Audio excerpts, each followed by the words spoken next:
You know, we just got two new game consoles, Xbox One and PlayStation 4, and the whole console space will be different for them. Ladies and gentlemen, I'm thrilled to introduce the PlayStation 4.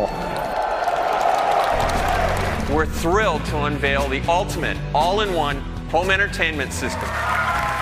The new Xbox and PlayStation do much more than just play games with greater power and realism. That you would expect. They also make a much broader play for the entire constituency of the living room, moving more into entertainment, media, even communications, and doing so with different interfaces than just the familiar controller. Xbox on. Xbox One instantly recognizes me and gets me to my own personal home screen. A new set of universal gestures to control your entire TV experience. Both the Xbox One and the PlayStation 4 can log you in through facial recognition. The Xbox does it through the Kinect camera that comes included with the system. And for the PlayStation 4, you need the PlayStation camera. That's a $60 add-on, but I think it's well worth it. And PlayStation 4 does not know who I am, but if I take the hat off, I'm me again. It does motion tracking, so if you're walking around a room having a Skype call, it'll follow you. It actually tracks your heartbeat, you know, if you're having an exercise game. And I can say, Xbox, show fantasy. And now I get my fantasy players right alongside. Gaming is a huge business, long ago leaving behind such stalwarts as theatrical movie presentation or radio broadcasting, certainly by revenue in the U.S. $79 billion in total revenue in 2012, expected to jump to maybe $93 billion when 2013 is all said and done, and substantially more in 2014 and 15. The lion's share of that is console-based, although the PC is still a strong second and mobile gaming is coming on like mad, as you know. But if you just look at online gaming through consoles, that alone, 165 million regular users by 2017. We're dealing with large numbers at almost every avenue. You don't just get that by doing high-end gaming. Go to TV. 42% of console owners use them to watch movies, 19% to watch TV shows. Show the guide.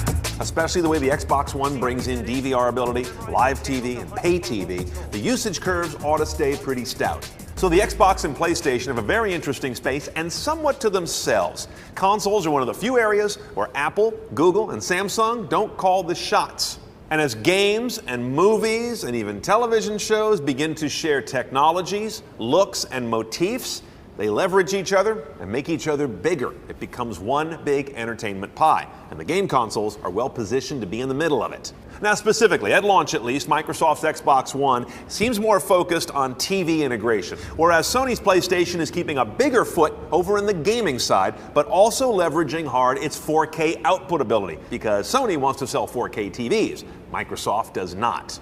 And both these devices are important plays by Microsoft and Sony to become kings in second screen. And by that I mean formal second screen, where the content on each screen is synced, tied, and relevant to each other, as opposed to informal second screen that we already do a lot of. That would be more like checking Facebook while you're watching an unrelated TV show. Advertisers are in love with the possibilities of second screen, and Microsoft and Sony would love to come to them with a pre-built audience that is already using their ecosystem of mobiles, televisions, and consoles in the middle. Now, a big risk to this grandiose vision of consoles taking over the living room lies in products we already have.